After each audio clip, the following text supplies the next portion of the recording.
Hey, architecture firm owners and emerging leaders. Get ready for unparalleled insight into the development of a world-class architecture firm and a worldwide organization driving the digital transformation of the design and construction industry. With Build Smart, the podcast that's changing how our profession operates. We share the incredible stories behind innovation in the building industry with my friend and co-host, Patrick McLeamy, FAIA, former CEO of the international architecture firm, HOK.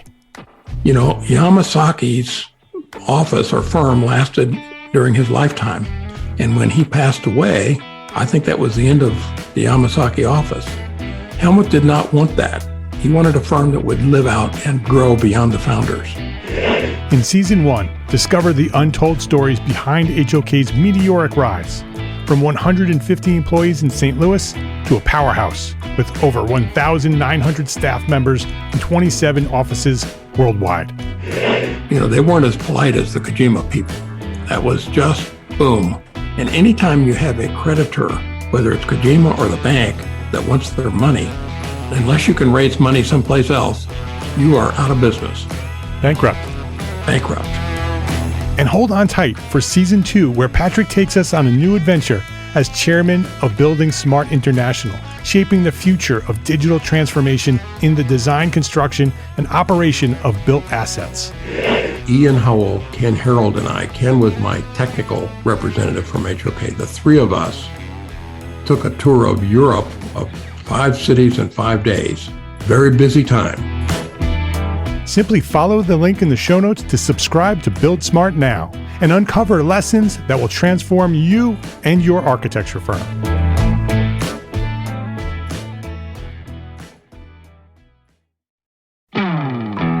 Hey, architecture firm owners and emerging leaders.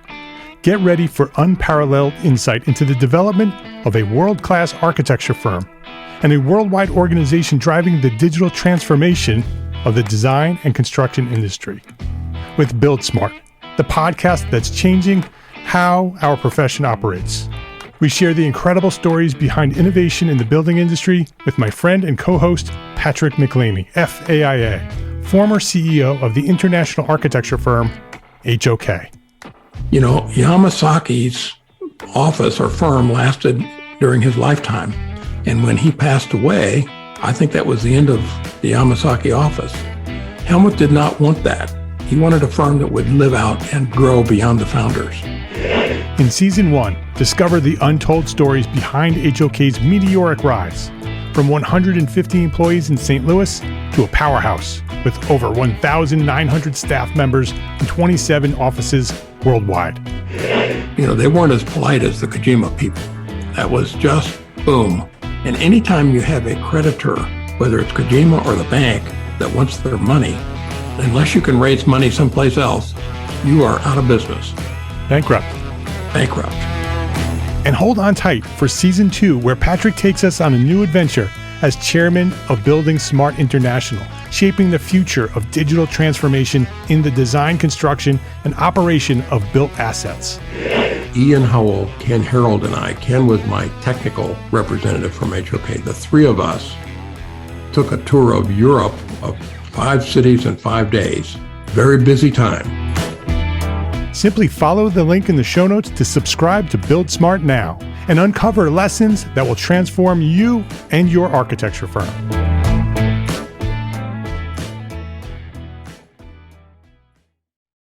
Entrepreneur Architect Podcast, Episode 18.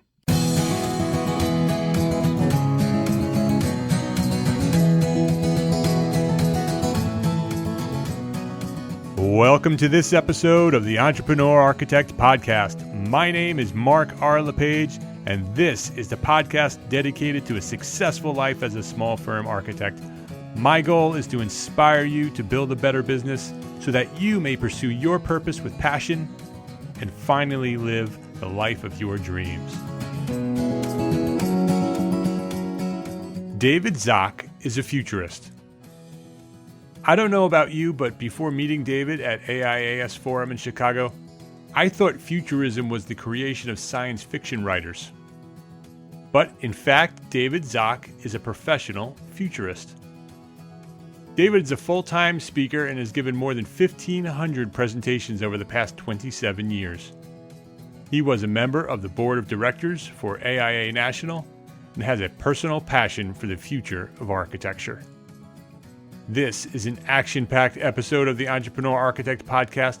We talk about so much, from the future trends in architecture to how to get started as a public speaker.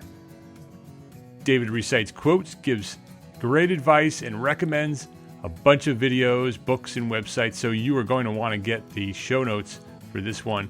Go to entrearchitect.com/episode 18, and everything is going to be there waiting for you. I really enjoyed speaking with David, and I really hope you enjoy it too. I think this one's going to get you thinking. So here we go. Here's the interview. David Zock, welcome to the Entrepreneur Architect Podcast. Hi, Mark. Hi, it's great to have you here. I like to start off my interviews with talking with our guests about their background, to get into their origin story a little bit. So tell us, how is a futurist born? Well, I come from a small farm town where you wouldn't perhaps expect a futurist to come from, but I had a course in high school called The Future, and it was all about reading science fiction and extrapolating out what are the implications of the various technologies and choices we have. Went to college to become a lawyer, but then I did a very smart thing. I got a job in the law library, and I found what lawyers do for a living and realized I would have been a terrible one. There is a magazine called The Futurist that you can find at any Barnes & Noble, and there was an ad in there for earn a master's degree in studies of the future at the University of Houston. Well, that was quite intriguing, and I've always read science fiction. So I went down to Houston, got the degree, and then came back to Wisconsin and ended up in Milwaukee working at Johnson Controls as my first job. And while there, I started getting involved in lots of community projects, and people kept asking me to do a speech and about the future. And I think I probably did 10 or 15 of them, and somebody, without warning, gave me a $40 honorarium. So basically, as a futurist, I am a professional speaker. And I work with all sorts of organizations, from the Critical Care Nurses Association to the Adhesive Tape Council, and just talking to these various organizations about future trends as well as traditions. Because to my mind, the future isn't just about change, it's about holding on to the things that are worth saving. Yeah, I love that. So as a futurist, you're looking into the past as well. Yes, and it's a lot easier to study the past than it is the future. Yeah. So futurism it's a career. It's something that someone can choose to be and work their way to become a futurist. Sure. Interesting. There's not exactly sort of a set instruction manual. Here's how to be a futurist. And we have all sorts of them, coming from all different directions. There's actually even Cindy Freeman is an architect in Kansas City who has also has a degree from the University of Houston. Very interesting. I've read about futurists, and in architecture school you study some architects that were futurist architects. Mm-hmm. I never, until we met, that I never realized that it was actually a career path, that it's something that someone set out to become and follow it. Went to school for it and everything. It was very interesting to learn that when we met. It's a fairly new field, and I think the Houston program, which is probably the tops, I think there may be 5 programs overall, but I think that was started in 1974. Yeah, interesting. We met in Chicago at the AIAS Forum, which is the American Institute of Architecture Students National Convention, where I was scheduled to speak, and you were there, and you spoke as well. You have spoken there before. Yes. And we met and we started got talking a little bit, and you were speaking about the future of architecture. Mm-hmm. So tell me, actually, a couple of things. First, how did you get involved in architecture? If you're not you didn't study to be an architect. No. You're not an architect. No. But there's clearly an interest in architecture. And then let's talk about a little bit about what you think the future of architecture holds for us all, both short term and long term. Okay. Well, I'm one of those rare people who never really ever wanted to be an architect. But when I was growing up, when I was in grade school, my father hired an architect to design our home. And his name was Edmund Howe, and he had been a student of Frank Lloyd Wright. So he was at the fellowship. So from 7 years old on, I knew who Frank Lloyd Wright was. And I also knew what an architect was. And I was really intrigued just because that architect really involved my father. I mean, let him interfere with the plans. And it was just a fascinating thing to watch. Architects are futurists. And when you think about the fact that if you build something, it may outlast you, it may outlive you, that gives you sort of legitimate claim to say you're a futurist because you're thinking about what else happens with this building. And I think that's fascinating. I got hired a couple times to speak at some AIA state conventions in Wisconsin here, and then even moderated the whole convention one year. And then I think it was like in 2001 or 2000, I was kind of moderating their retreat, the board retreat, and they decided they wanted to have a non-architect on the board. But then they couldn't figure out who. So I kind of leaned in and said, oh, what about me? And they all kind of laughed, and then I got on the board. So I was on that board for 2 years. And then because I've spoken at so many AIA components around the country, in 2010, I was nominated and elected to the AIA National Board as one of their public directors. They always have two non-architects on the board, and we have the sort of the glorious job of occasionally interrupting conversations and pointing out things that nobody was thinking about, which is not sort of a condition of architects. It's any occupation gets insular, looks inward, and I think any occupation should have an outside point of view to help them see or to think into other boxes, as it were. Yeah, architects, I think, are guilty of that much more than any other profession. We do sort of live within our own world, which is one of the reasons I do what I do, in order to try to get people to look beyond their small, very focused world that we often live in. So let's talk about the future of architecture. Where do you see architecture, say, in 5 years from now, and then, which is relatively soon, although in 5 years in in internet time is a whole lot of time. It is. It is. And then something more like 20 years. Where do you see it being in 20 years? All right, let me preface that and almost back up the conversation just a little bit, because you talk about how architects may be more insulated than others. Right. Well, one of my favorite terms applied to an architect is citizen architect. And I think that it is misinterpreted because quite often we think it's, an architect who runs for public office. No, a citizen architect is an architect who is involved in citizenship. And that means that you doing this blog and speaking about entrepreneurism, it makes you a citizen architect. And one of the things in terms of thinking about the future, architects must reclaim that notion of citizenship because in some ways, their training, the way they are taught to think and solve problems, means that they are probably better positioned to be full citizens than almost any other occupation. And I have jokingly said, architects do not have an excuse for being boring because they are some of the most interesting people I know. But I think the occupation sometimes forces them to keep looking inward and be obsessed about the details when in fact they also need to obsess about the big picture.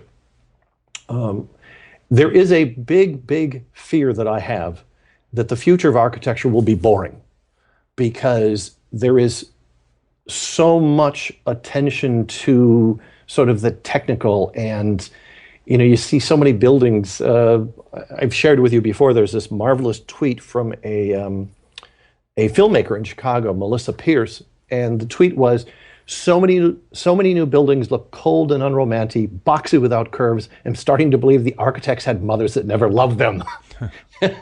And, it's just that we have lost the artistic aspect. And that is unforgivable. It is understandable because the bottom line gets so overwhelming with, I think, a lot of projects.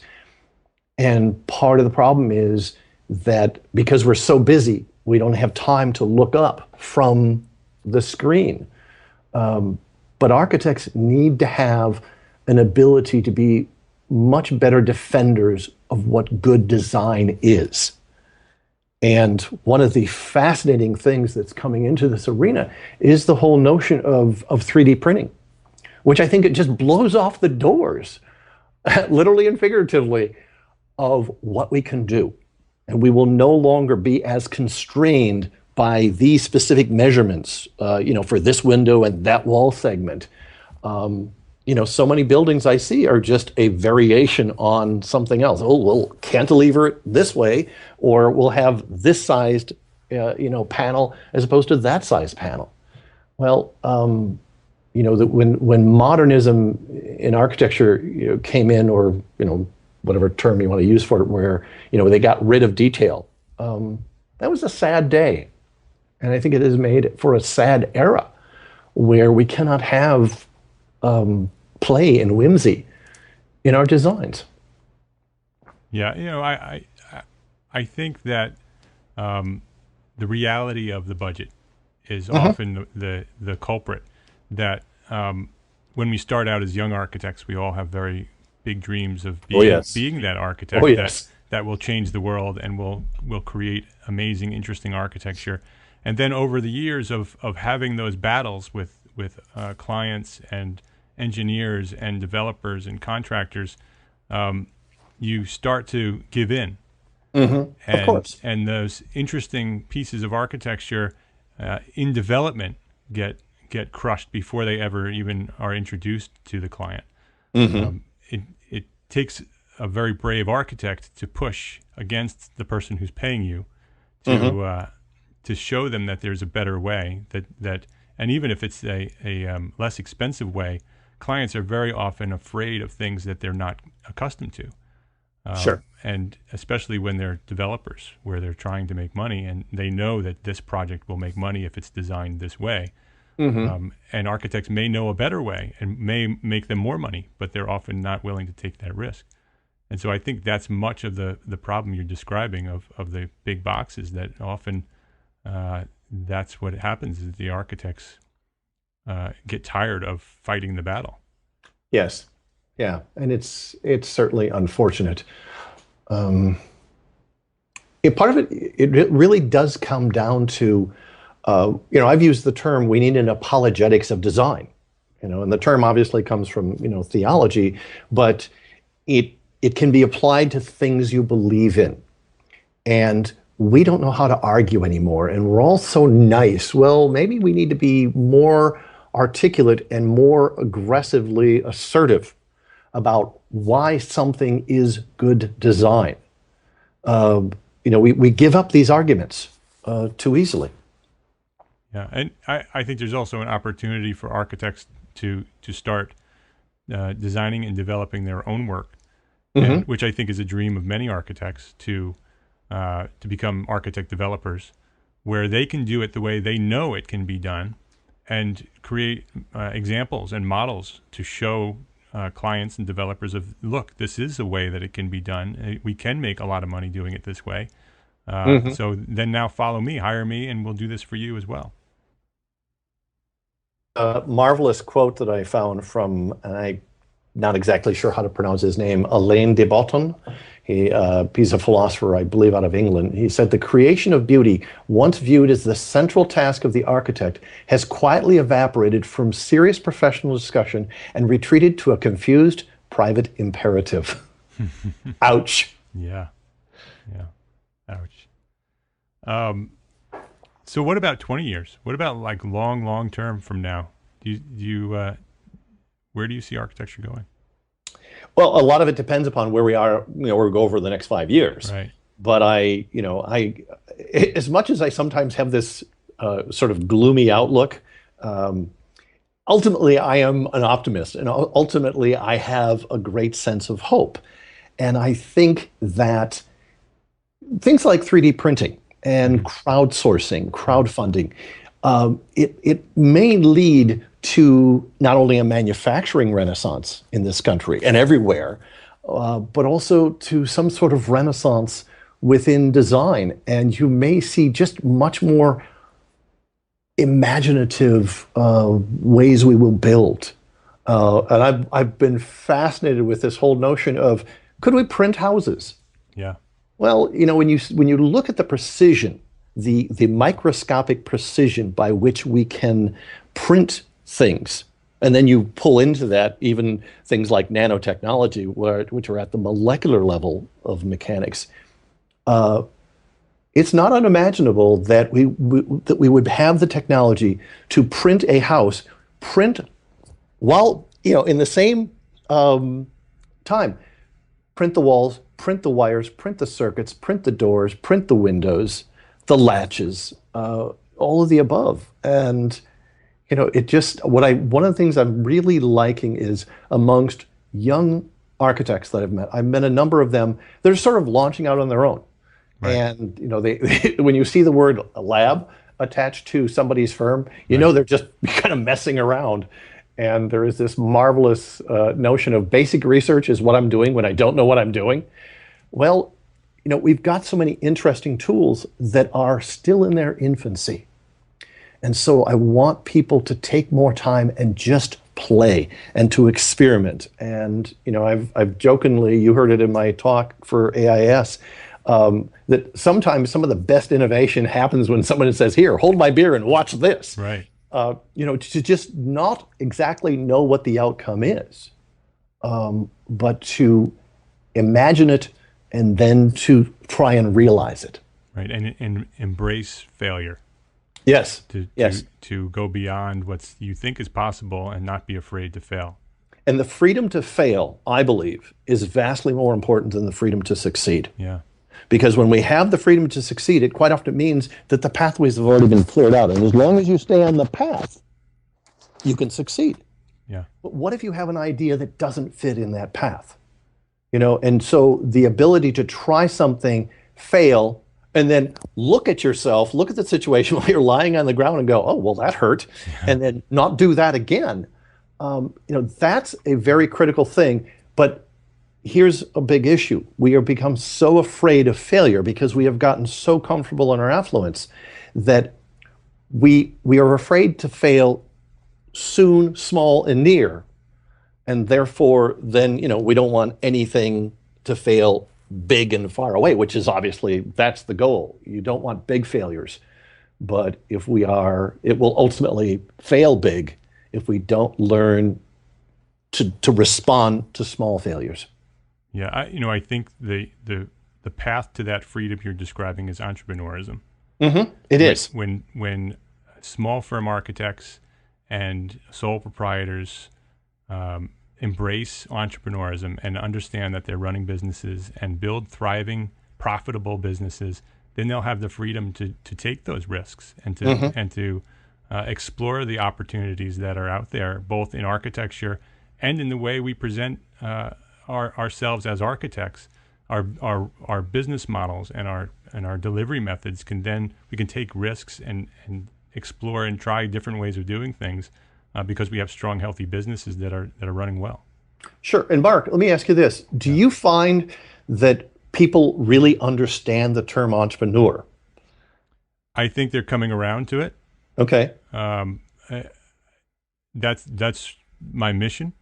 Yeah, good. Keep going. to get architects to break out of the traditional box that they're in, right, and explore the opportunities that are out there and take the risk and build strong businesses, because that's a bit, the strong business is only a little piece of entrepreneurism. Right. And Mark, there's this marvelous line from Earl Nightingale, who was one of the original motivational speakers. Yes.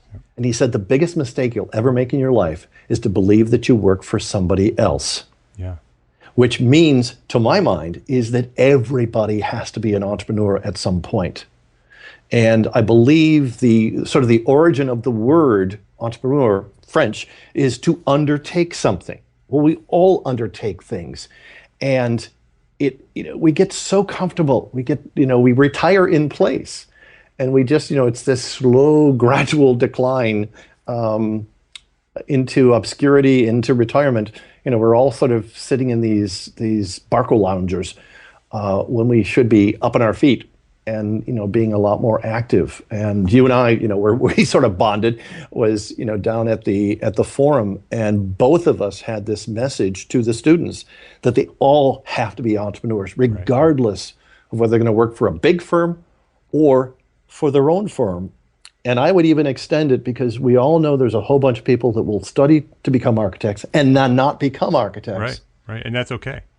Yes, it is not only okay, I think it's actually a really good thing, because we need to understand the thinking that these people have can be applied to any type of other occupation. And Maya Small is this architect out of Providence, has this website, a Tumblr list called Architects of Other Things. Yeah. And it's this marvelous list of people who studied architecture and then went on and took that knowledge, took that training, and became successful with it elsewhere. Right. I mean, another one of the things that I'm trying to send the message out to architects is to give them permission to let go of the traditional architecture, because I think so many of them work so hard. We all work so hard. It takes over 10 years to become a licensed architect. We start very young. We often start with an idea planted in our minds by our parents. And so there's that whole, not wanting to disappoint our parents. And by the time you get to become an architect, very often when you get there, it's not what you expected. Or you discover that, you're better at something else, and there's another passion that's deep inside that you just want to go do it, but you're an architect, so you need to stay being an architect. And what I want to let architects know, and I constantly pound into this podcast and in the things I write about, is it's okay to not be a traditional architect. You will always be an architect. Once you become an architect, you are an architect. You don't have to design buildings to be an architect. Once you reach that place in your career, you can now go and do whatever you want. You can take the things that you've learned as an architect and apply them to other things in society and solve problems for other people and solve massive global problems, because you have a different way of thinking. And that's something that I think is the future as well. So what are your thoughts on that? Well, we had discussed this book, What Color's Your Parachute, by, what's the guy's name? Dick Bowles. And I had a course in graduate school called Life Work Planning. And the essence of that was we learned to identify what were our skills, both our strong, our key peak skills, as well as, sort of the accessory skills that go with that. And then how to take and repackage those, sort of assemble those, and realize this occupation uses this set and that occupation uses that set. But we were also then, we were helped to understand, how do we then articulate what those skills are? And so when we think about the term architect, we think of a singular skill. But in fact, it's this collection of skills. And I think we fail all occupations by making people think that they're singular, when in fact they are these clusters. And another thing that this younger generation is always described as being collaborative. Well, but it's oftentimes treated more as a noun than a verb. Well, it has to be an active verb, and it means that if they can identify what their component skills are, then they can also help them recognize what their skill gaps are, and that's where collaboration comes in. But it means that if we can help people better understand what's the full set of skills that go with architecture, then it means that they can be much more transferable and new skills added in to take them into different directions. Yeah, and in that same theme with collaboration, architects among themselves should be collaborating as well. And, Oh, yeah. and sharing and being open and transparent with one another about what they're doing and how they're doing it. And as we share our information with one another, how we build our the business models that work and how we're charging and the fee structures that we're working with, everything will start to improve, and we'll be able to build a stronger, healthier profession, piece by piece. Mm-hmm. Well, and as you know, I created this presentation on presentation skills for architects, because I would go around to these schools and find that they didn't, they're presenting their plans during a crit, but quite often the presentation skills were so bad, and it's not taught. But I met a woman that ran the Phoenix AIAS Forum, Ada Rose Mancusi. She loves presenting. And she said, that's what I want to do for a firm. And the confidence that she gained, and she was Miss Seattle, but the confidence she gained in being able to present was a key skill that she brought along. Well, and if we can identify within this singular category, what are the component skills, and then find who is best, who has a calling for that. But that, I really struggle with the whole idea of not specializing. It's probably too deep for us to get into, but I think the field has gotten so big, I don't know how you can't start to narrow down. Yeah. Well, I'll invite you back and we'll talk about specialization, because we could definitely do an entire podcast episode on that alone. And someone would probably be better at it than me. Yeah. I don't know about that. Yeah. Well, let's get into public speaking a little bit. All right. Because you're probably the most experienced person I know with public speaking. If an architect had a message, and they wanted to get it out into the public, and they think that public speaking may be the best way to do that, do you have any first steps that they should take to start that journey? Sure. There are lots of resources. I don't care what community you live in. There are lots of resources for learning how to be a better presenter. You have Toastmasters. You have the various chapters in the larger cities of the National Speakers Association. Toastmasters teaches you how to present. National Speakers Association teaches you the business of professional speaking, and basically how to manage bookings, things like that. A couple of marvelous resources out there are some books. Gar Reynolds wrote a book called Presentation Zen. That, to me, is one of the Bibles. He has such an elegant way of presenting data in slide decks. Nancy Duarte wrote a book called Slideology. She's got another book out, I think Gar Reynolds does as well. And then there's also, I don't know the author, but there's a couple of books you can get for the Kindle from Amazon that are how to give a TED Talk and how to make TED Talk slides. And they're like $2.99 each of these. And what's nice is they're sort of interactive. If you watch them on an iPad, you can be reading what he's saying about making slides, but then he'll have examples where you can click, and then you can go watch an example of a TED Talk using this particular aspect of that. There's this marvelous notion that life, success leaves clues, and you don't have to invent anything on your own. So you can search and look for, all right, so what's the best way to do slides?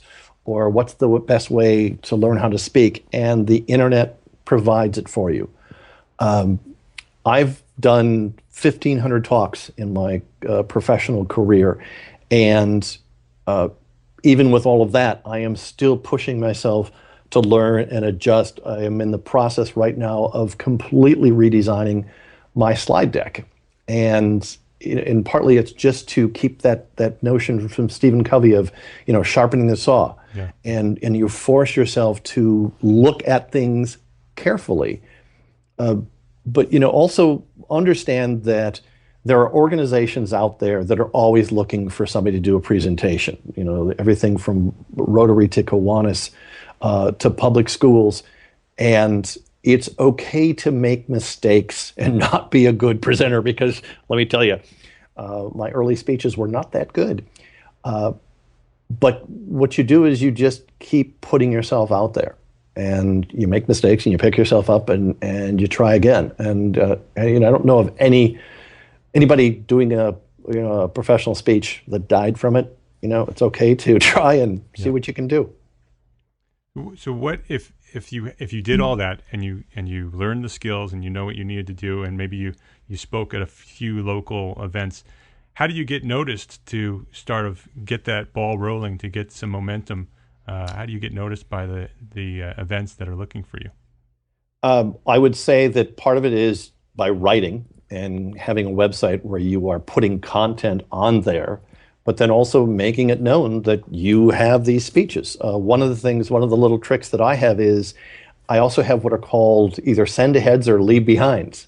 And I have these nice little cards that have content. And sort of, it's free content. So I have one that's on how to tell the difference between what's a fad, a trend, and a principle. And they're nicely designed, and I give those out. And so people keep them. Yeah. And people, in my entire career, I've been speaking full-time for 27 years. I've never marketed. It's all been word of mouth. And, I've based my business on name recognition and goodwill attached to the name. So, it means volunteering. And if you're involved in something as a citizen architect and there needs to be a presentation or something organized, you step up. And, you say, I can do that. I will do that if you let me. Yeah. Yeah. And another key is to be very good at what you do, which is what you are. Well, but it's practice. Yeah, and, exactly.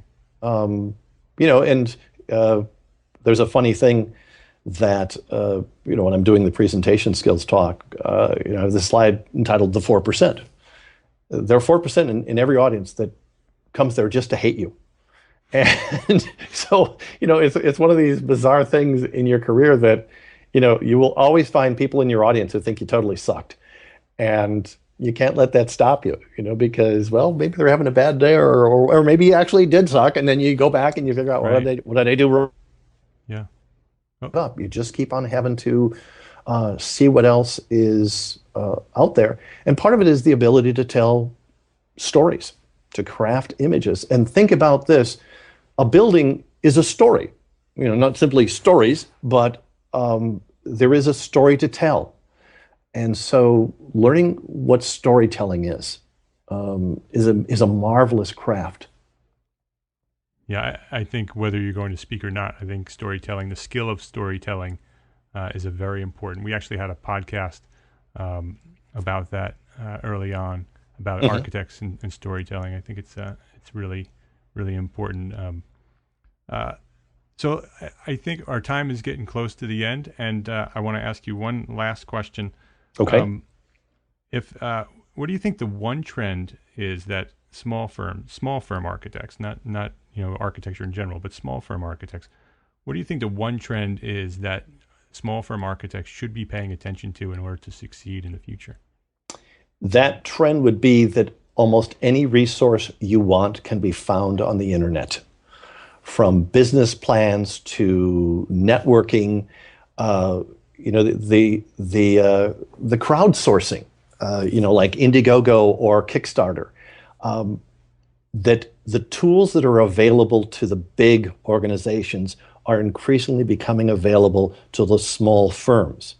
And so you can leverage the resources out there to compete head to head with, other firms or other big firms, but you have to know how to do that. The ability to navigate and focus your attention.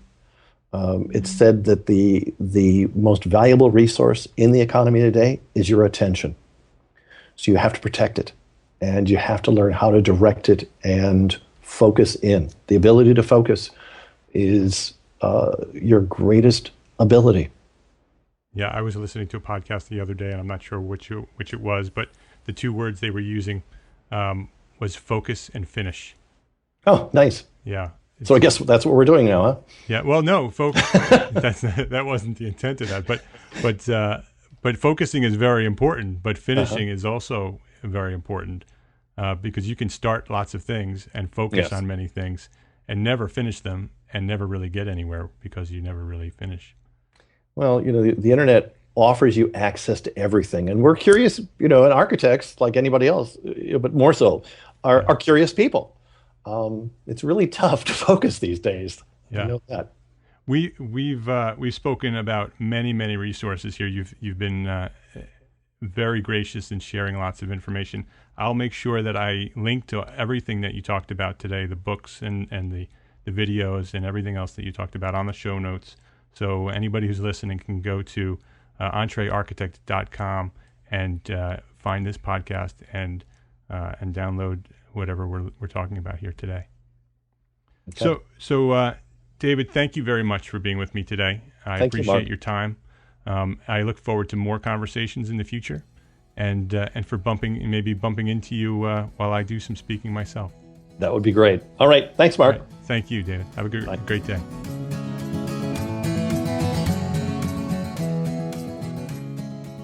So my question to you is, what do you think the future of architecture looks like? Go to entrearchitect.com/episode 18 and share your thoughts on my chat with David.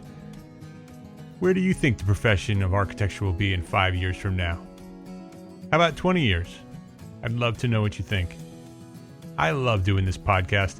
I meet so many interesting people and learn so many new things, and I hope you're enjoying it too. If you're interested in getting deeper into learning about business success in architecture, and you want to connect and engage with enthusiastic, like-minded entrepreneur architects, then you're going to love Entrepreneur Architect Academy. Entrepreneur Architect Academy is a multi-session online education program designed and built for sole proprietors, small firm architects, and architecture students. We're going to get deep into how to launch and run a successful architecture firm, how to integrate your firm with your family, and how to profitably pursue your passion for architecture. Entrepreneur Architect Academy is taking some time to produce. Sorry about that, but it's coming soon. So if you're interested, sign up for the pre-launch list at entrearchitect.com/courses. Space will be limited, and that list will receive first notice when the Academy is finally launched. There will also be super secret discounted early bird pre-launch pricing offered to members on that list, so go sign up today. entrearchitect.com/courses. Don't miss out. I think this program may just change your life. So that's a wrap for episode 18. Tune in again next week for the Entrepreneur Architect Podcast. Until then, my name is Mark R. LePage, and I am an entrepreneur architect. Thanks for listening.